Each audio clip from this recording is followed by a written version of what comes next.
Hello, and welcome to Breast Cancer Conversations, a podcast brought to you by SurvivingBreastCancer.org. I am Laura Carfing, breast cancer survivor and founder of SurvivingBreastCancer.org, a nonprofit organization providing community, education, and resources to empower those diagnosed with breast cancer and their caregivers from day one and beyond. Hello, my friends. Welcome to another episode of Breast Cancer Conversations. I am so glad you're here. What I've been saying lately is it's so nice to meet all of you despite the crazy circumstances that we're in. Whoever thought breast cancer would bring us this close together? But I really feel like you guys are my tribe. You guys are my BFFs. I love coming week after week to provide content, share with you, and then also get to know you better. So if you're not already following us on social media, please do. I am on Twitter at what's my Twitter handle? SBC_ORG. And then also on Instagram, SurvivingBreastCancer.org, all one word. So definitely check that out. So we do weekly events. We have Movement Monday classes. We do Thursday Night Thriver meetups, all virtual. So no matter where in the world you are, you can always connect with us. You can find out more about our upcoming programs at SurvivingBreastCancer.org/events. Now, today I am so excited because we are bringing TJ Hills on the podcast, and she is going to enlighten us about estrogen gene testing. I've never heard about this before until TJ enlightened me, so we have a lot of information to dive into today. TJ is a breast cancer thriver herself, diagnosed 13 years ago with stage 3 breast cancer. She wrote a book, she's a prominent speaker, she started a foundation, she's just amazing all around. So let's dive right in. Welcome to the conversation. Welcome to Breast Cancer Conversations. I'm so excited, TJ, to have you on as a guest where we talk about all things breast cancer. And it's really just a great opportunity for us to, one, get to know each other a little bit better, though you have shared your story, so our audience does know a little bit about your background. I love this work because I get to meet some of the most amazing women and men and physicians and oncologists and thrivers, survivors, and you name it, who want to share their story and provide hope and education and resources for those who are listening. So I'm just so excited. Thank you, Laura. I'm really honored to be here. Really excited. I have become a little familiar with your work, and I think it serves a really desirable niche, or a niche that people are just thirsty for. I, for one, have always thought that, longer term survivors need a lot of help that's not necessarily out there. So I just want to thank you for all the work that you're doing. And I'm really honored to be here. Wonderful. Thank you. Giving back, I think, is something that's so fulfilling. It sounds like for both of us as well, where it's not just talking about our own personal experience, but how we can really help everyone who's been touched by breast cancer. So again, it's great that our worlds have intertwined despite the circumstances. Well, in my case, it's become, a 13-year-long obsession. Shortly after I was diagnosed with an aggressive ER/PR positive breast cancer, I learned about estrogen metabolism gene testing. And basically since then, on and off for the past 13 years, to greater and lesser extents, my calling in life has been to spread this information to try and help both people who are diagnosed with breast cancer or those who are not, and help them not become diagnosed with breast cancer. So the calling and giving back is really a passion for me, and I think for a lot of other people. Can you tell me a little bit about how you found out you originally had breast cancer? I'll tell you how I found out, but I also want to point out that for about the 2 years prior to my diagnosis, I was really sick and ignoring it. I had started bleeding irregularly, which was really unusual for me.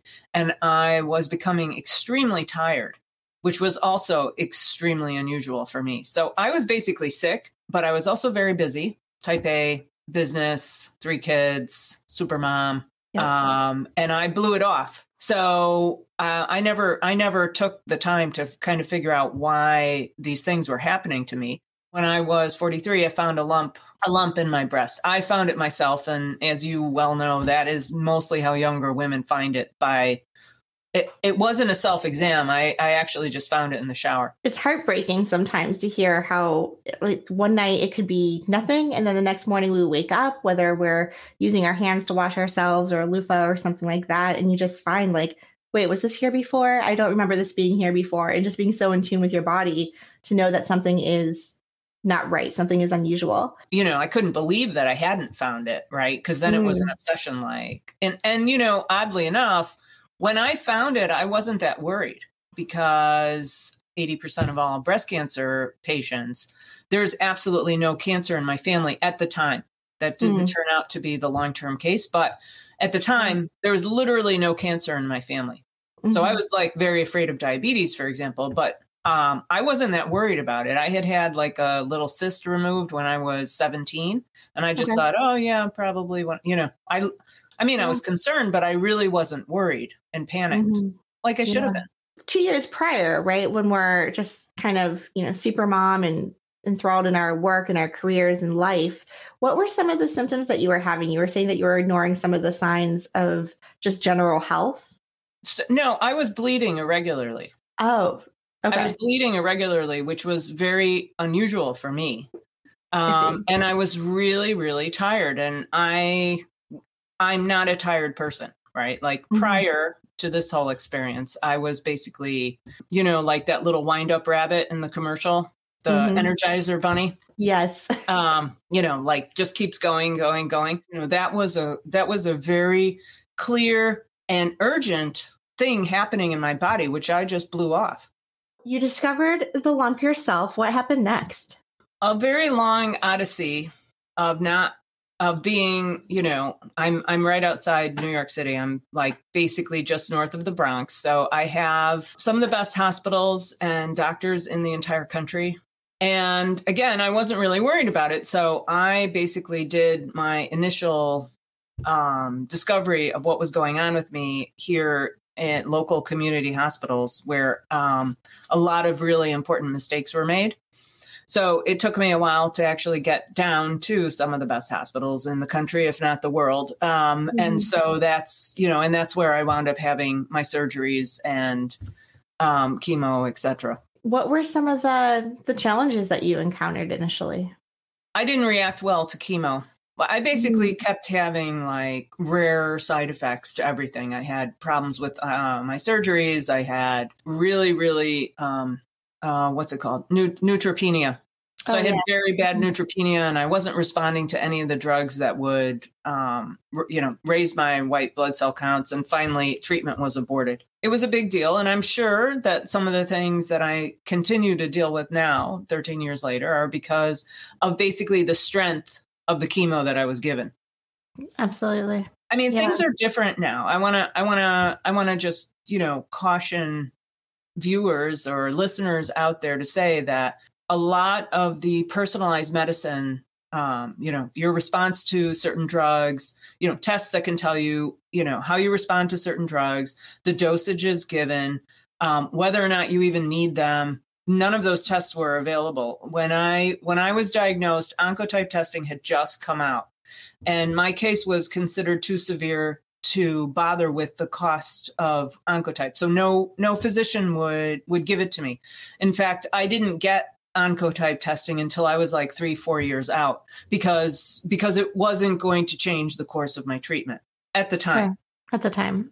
Now, I'm kind of like your crazy ex-girlfriend stalking. So I keep abreast of current breast cancer treatment all the time not just because of my work with, speaking to audiences and promoting estrogen gene testing, but I also do it because I had such a hard time. I'm always wondering, like, if I were diagnosed now, would that still have happened to me? Even being 5 years out, actually, I had a follow-up with my own oncologist, and we were talking about the extensive lines of treatment that I've been on. I did not have a complete response to the chemotherapy, so I was given some additional oral chemo to take for 6 months. And, I feel like it's so toxic to our body. And I call it kind of like the whack-a-mole syndrome, where now I'm dealing with like cardiotoxicity for my heart. I'm dealing with a toxic liver because of all of the chemotherapies I've been on. And it's just like, gosh, okay, so if it's not the cancer, then it's all of these other things that are dovetailing after saving my life. it's almost like the clinical trials too can't keep up necessarily even with the standard of care, because there is such great findings and opportunities for people to get tested, find out more with the personalized medicine, find out exactly about their genes, their biomarkers, and all of these things to really have a tailored approach to how they're confronting a cancer diagnosis. One of the things that I find really, really interesting about what's happening right now in terms of standard care is that I feel like we're on the cusp of how chemo is given to people really changing. So, for example, I was diagnosed, I was 43, I was done having children. And I think in the future, in the very near future, there's this middle group. So they're clear on what has to happen to menopausal women, and they're pretty clear on what has to happen to premenopausal women. What I think will happen in the relatively near future is that this in-between group of, yes, you're premenopausal, but you're done having children. You have had your children, and what I wonder, and again, I'm not a medical professional, I'm just a researcher and a stalker, is, for example, would in the relatively near future, would someone treat me and say, well, you're done having children and chemo is going to, destroy your ovarian function anyway. Would you rather have a hysterectomy or at least have a oophorectomy and not have chemo? And I'm very hopeful about that. I think like in terms of what you were talking about, like liver toxicity and cardiotoxicity, and in my case, like the total destruction of my thyroid and a lot of other things, a lot of side effects that women are dealing with forever, right? I mean, I think you can get better. You can make both your cardio and liver toxicity absolutely a lot better. But, there's still consequences to chemo and radiation and surgery. But, surgery, the consequences are known to go away, dissipate eventually. But I just wonder if we're getting there soon. And that would be like a landmark difference. When did you start becoming more in tune with the levels of estrogen in your body and how that was playing more of a role in not just your diagnosis, but like life afterwards too? I had basically very poor care in the beginning, which, we had great consequences. So I'm actually a researcher by profession. And one of the things that I did after realizing how dire the consequences were of that, those choosing poor doctors or poor care, I went completely the other way. And I went and saw every best doctor in the city. I did tons of research, the best I could, and without researching on Google, because I would not recommend that. Right. But I researched the physicians, and I researched the hospitals, and I researched what could happen. And I reached out to any physician who I'd ever admired in the past. And I'm originally from Chicago, and I wound up being introduced to my old internist, to a bioresearcher, a biochemist called Dr. Veltman, who is an expert in nutrigenomics. And that was, at the time, again, like 13 years ago, very, very few people were using nutrigenomics, but he was actually working with the military. And he had been working on a rather large cohort of women who were exactly, this common variety, garden variety breast cancer.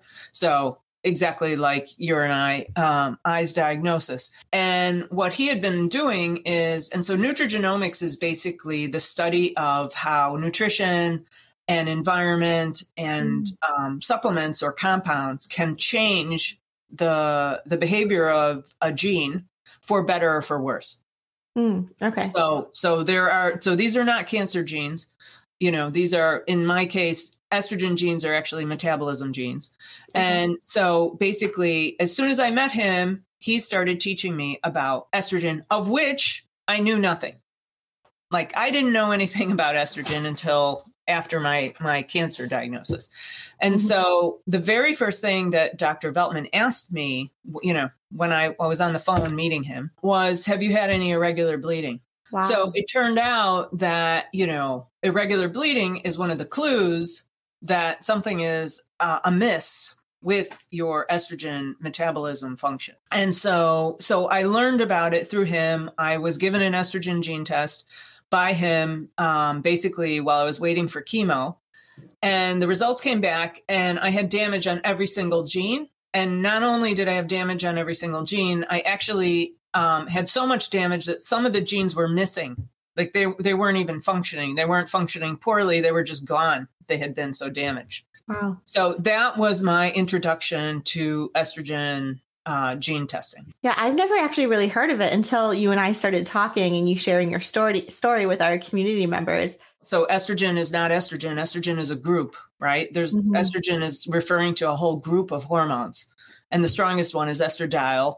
And when people say estrogen, they normally just mean estradiol.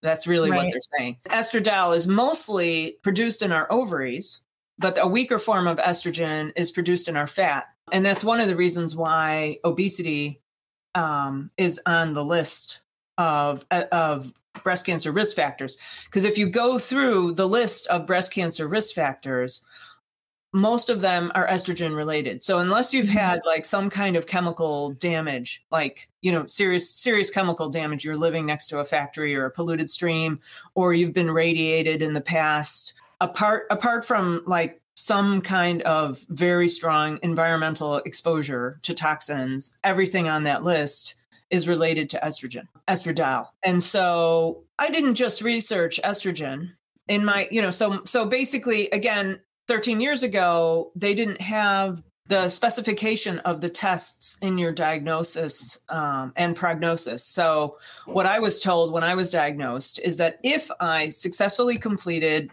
cut, burn, and poison, right? Or cut, poison, and burn, that I would have a 30% chance of making it 5 years. And if I didn't do that successfully, I would have a 70% chance of the cancer coming back within the 5 years. And to me, those odds were just like outrageous, right? I had young children. I mean, I had no cancer in my family. And I was like, what do you mean if I do all this, I still have a 30% risk? Right. So when I kind of came out of my, treatment coma, which took a really long time, I mean, I was really sick, really, really sick. I basically took all the research skills upon which I had built a really successful business, and I just applied it to this. I'm like, well, how can I cut down that 30%? And as I said, I didn't get my oncotype testing for several years. My oncotype testing basically showed like 15%, still sort of still unacceptable. Sure. And I actually just recently had a test called the breast cancer index test, which no one had ever given me. And I've been on drugs now for 13 years. I took 10 years of tamoxifen, and I've been on an aromatase inhibitor for, closer to 2. And I'd never had the test. So even when that came back, it came back the same. It was around 15%. So, my plan is that I'm on drugs forever. Yeah, I was going to ask you if you were on tamoxifen or an aromatase inhibitor. So I was on tamoxifen for 10 years, and I've been on an aromatase inhibitor for a little over 2. Yes. Well, like 2.5 now, I guess. Yeah. I'm on an aromatase inhibitor currently, and it's prescribed for 10 years. And I also get a Lupron shot to shut down my ovarian function. So, some combination thereof. So my body is not producing the estrogen. And that's when I started having those conversations with my doctors of, well, maybe I should have a hysterectomy and have everything removed. And then maybe I can also negate having this terrible shot every month. And then also maybe get off of the aromatase inhibitors. And that's when they started educating me on the role that estrogen plays and that it comes from your adrenal glands or some of your fat and other things. So even if I were to go through the surgery, I would still need to be on a aromatase inhibitor. When I was diagnosed, they didn't have the 10-year data. And I didn't finish chemo. So my oncologist was like, okay, well, let's go for 5 and then see if you switch at 5. But I was tolerating tamoxifen really well. And I hadn't tolerated all kinds of other stuff. So we just kept going with it. I had a full hysterectomy because tamoxifen was making my uterine lining like too thick. So I had to start getting monitored quarterly. Like basically surgical monitoring quarterly. And at some point I was like, a friend of mine died of ovarian cancer. I was like, that's it. Well, I'm glad that the hormonal therapies have, you're tolerating them very well, which is wonderful. And that they can be utilized for, 10 plus years. How does that play into the research that you're discovering now with the role that estrogen plays in your metabolism? Just going back to that 70-30 risk, because those are the bell curve numbers that they still have. Every other test would be personalized information. But, still the bell curve is 70-30 for people in our 2B3 garden variety breast cancer. If you look at, I don't want to get super technical, but basically the way estrogen is metabolized in your body, let's just say one path goes down the receptor part, which is where the tamoxifen and the aromatase inhibitors are blocking it and playing a role. And there's another path, which is where the metabolism comes into play. And so basically, if you delve into the research without getting too technical, improving your estrogen metabolism function, which is pretty simple, I'll switch over and talk about that, but improving it will, through the nutrigenomics. So what you're doing is you're improving your gene behavior for the better, is down that other line that's untreated. So when I started doing my research, it became pretty clear that path may be where a lot of the recurrence is coming from, because the estrogen receptor path is taken care of. The other path is not. So maybe the 30%, Interesting. This is where it's playing a role. Now, cancer's a lot more complicated than that. It's a very wily disease. So I'm grossly oversimplifying, but this is known research, and it's been known for a really long time. They haven't had the gene testing, but they have been able to test it through urine. And they basically know that women who have better estrogen metabolism, basically their mortality rate is better. They've done a lot of work on this for many, many years. So this is not like what I'm promoting. What I'm promoting is finding out about your genes and improving your function. These are old studies where they just know that the women who survived longer, they just had better metabolism. They weren't trying to improve it. They just had it. It wasn't as damaged as, for example, someone like me. They didn't have the tests to monitor all that. When I started exploring, well, how am I going to make that 30% ratio better? I investigated a lot of different work, but this body of work intuitively just made more sense to me. And it was a lot deeper. Like there had been a lot of work done for decades. And the cherry on the top was really the gene testing, which could delineate exactly what was going on. And so if you look at, for example, at the gene testing and you look at that American Cancer Society, here's all your estrogen risks, every single one of them basically goes back to genes. So when you did this test and found out that your estrogen or estradiol genes were severely impacted, or as you were mentioning, impaired.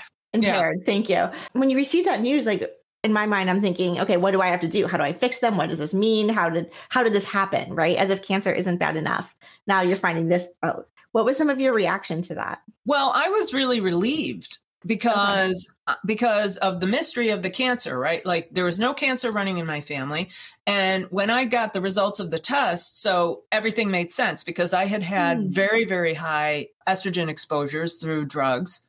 And then when you see, and really importantly, estrogen metabolism dysfunction is implicated in all kinds of illnesses. So breast cancer is like the end of the line, but endometriosis, fibroid tumors, polycystic ovarian syndrome, like older unexplained infertility because they didn't have ultrasounds, right? So, it was probably fibroid tumors that were not severe enough to get diagnosed, but like hysterectomy, and so once I basically was given the test results and understood all about these conditions, which were rampant in my family, like rampant. Wow. This was running rampant in my family. And I had a lot of drugs, birth control pills for 20 years. I'd done IVF, I was a photographer. I, never used gloves in the dark room. I had like a ton of extra estrogen exposure. Plus I'm American, which, leads you basically surrounded by estrogens. It all made sense. And then I was really happy because, the treatments to improve it are really basic. You take a substance called Dimpro, which is basically concentrated broccoli. Dimpro is the active ingredient in the mustard family. So we're talking about broccoli, cauliflower, dandelions, and mustard. And Wow. so basically, if you take the supplement, it's like you're getting a room full of that every day. And that's one of the primary supplements proposed. And the other things are strong antioxidants like vitamin C and Mhm. fish oil. For Okay. me, that's like for someone who has, mutations or damage on every single gene. So, you're not asking a lot. The other thing is that, so when I started this, so you don't do any of this until you're done with treatment. But as I said, when I went through chemo, I immediately had, chemical menopause, which was severe. It's as if you had had an emergency hysterectomy, Oh, night and day. It's like flipping a switch. Right. It's And terrible. so I was having horrific hot flashes on top of, everything else that was going on. So I'm taking the Dimpro, things got better. And then what happened is, like I switched brands because I didn't know, right? And my hot flashes were out of control. And I'm like, what is going on? And then it took me like a while, but I finally pieced it together. It's like, oh, because supplements are unregulated, right? So cheaper brand. You can't generalize and say cheaper or worse, but basically Right. I wasn't taking the super expensive brand. And then my hot flashes were much worse. And so DIM was actually dramatically improving my hot flashes.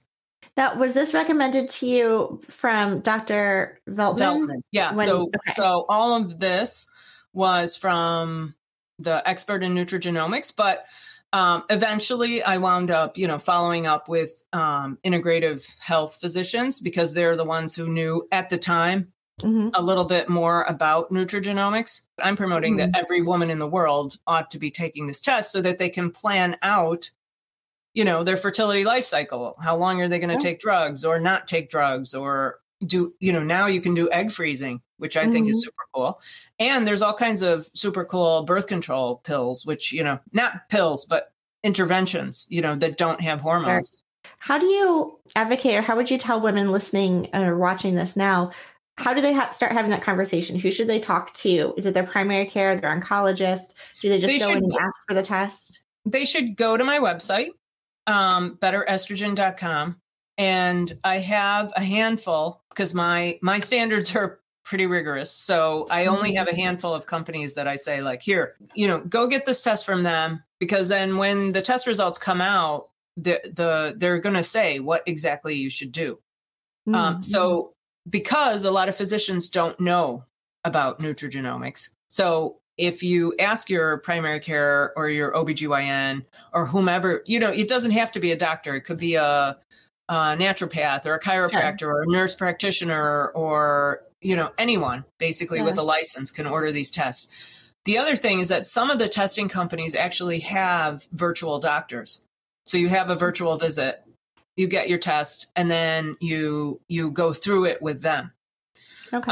And the only ones on my website basically have a map of, this is what you do. This is what's wrong. This is what you do about it. Fascinating. Excellent. Thank you for that resource. We'll definitely link to that so our viewers can find out more information. And do you know how expensive this is or if it's something that's covered by insurance? So no, none of these things, none of these tests are covered by insurance. It depends. If you have a doctor that's actually using it, a lot of them put together packages, so that can be quite expensive.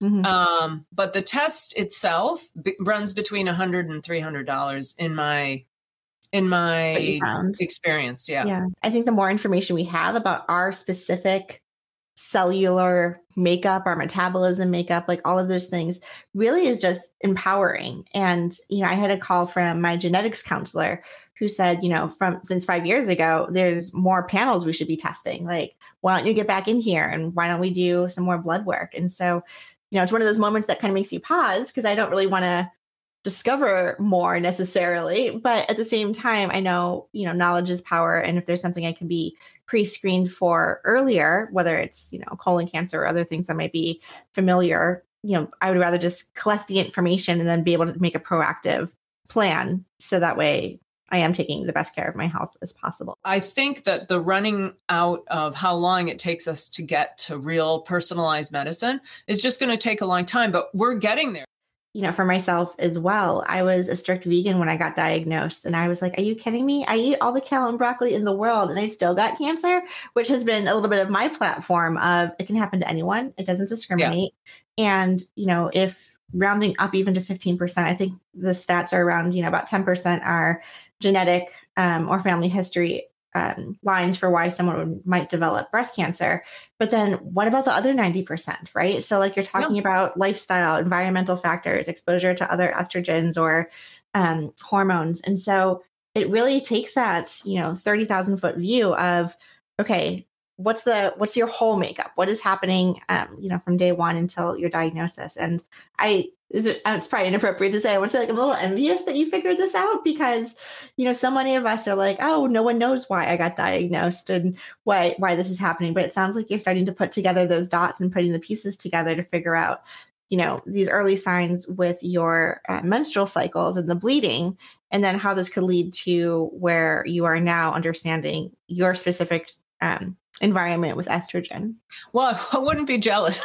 I wouldn't be jealous, but because I think cancer is really complicated. Mm-hmm. And so I strongly believe when I put all the pieces together of my own personal risk, and it's not just the drugs I took, it's, things very specific. Like, I didn't have my first child till I was 36. I'm tall, all of these things get put together for your specific risk. But for me personally, learning about estrogen metabolism, seeing my family history, which is just loaded with the dysfunction, like really severely loaded with it, then my diagnosis made sense. And yes, that did give me comfort because not just because the mystery was gone, but because I was taking these supplements, I could see they were having an impact on my body. And so I feel like I am doing something to mitigate that 30%, which is now 15%. And on the breast cancer index thing, it's 12.4, 12.9, whatever it is. Let's call it, 13, 14, 15. It's still a lot. Right. It's still a lot. But I think we don't know about cancer, right? Both of my parents wound up having their entire genomes tested. And between both of my parents, who both died of cancer, estrogen cancers, they did not have one single cancer gene, not one. Wow. And so, we may, and I take those panels every year too, and they may figure it out that really, there's all these genes and we just didn't know what they were. We just didn't know. Yeah. They might figure that out, but they also may, 10 years, 20 years from now, be able to categorically say, hey, most of this really is environmental and it's about these genes getting switched on and these genes getting switched off. This has been so educational, and I really appreciate you kind of enlightening myself and our listeners about the role estrogen plays in our body, how we can get tested to understand I'm probably messing up how you so eloquently said it. What was it? Estrogen metabolism? Is that the term? Real quickly too, before we kind of wrap up and conclude, I am curious because you did say that you wrote a book earlier as well. And so I do want to give you an opportunity. Is this information also in your book, or is your book taking a different direction? No, my book is exactly about this. I have had a really hard time presenting this information because my foible is I will go really deep into the weeds as a researcher and everyone's eyes will glaze over. So during COVID, I got talked into editing. And finally I have a book. It's called Sex, Drugs, Babies, and Breast Cancer, the Health Benefits of Estrogen Gene Testing. And it's basically what we're talking about. And I had a real editor who beat me up a lot. And I think the book is comprehensible for this. Absolutely. Wonderful. Well, thank you for asking about it. No, of course. I mean, just the more information we can get out there to people so they can explore and learn and ask questions and connect with you, whether it's through our website, because you shared your story with us, or directly through your website. Now, is Better Estrogen, is that your nonprofit or is that a separate organization? No, it is. It's a nonprofit. It's okay. Better Estrogen Foundation. And what I do is I promote this because I think it's like critically important. Is there anything we haven't covered? I feel like you were incredibly thorough and really giving us a lot to think about and digest. Well, thank you. Thank you for allowing me the opportunity to talk about my passion and also for running Surviving Breast Cancer, which is really filling a big gap. Because, I have always wanted there to be more support for long-term survivors because the whole idea like, well, you're not dead. You're not dead. Stop complaining. Stop complaining because you're not dead is not a great medical. What do you mean? You're not over it yet? Yeah. Like what? Well, this has been an absolute pleasure. TJ, thank you so much for joining us, and we will continue the conversation. So very nice. Thank you. And thank you everyone for listening to our show. I would like to acknowledge that all of the information on our podcast are from personal experiences and are not a substitute for professional medical advice. You should always contact your medical care team. And don't forget to follow us on social media. Again, handles are on Twitter, SBC_ORG, and on Instagram, SurvivingBreastCancer.org, all one word. And you can check out all of our events and programming at SurvivingBreastCancer.org. See you next week.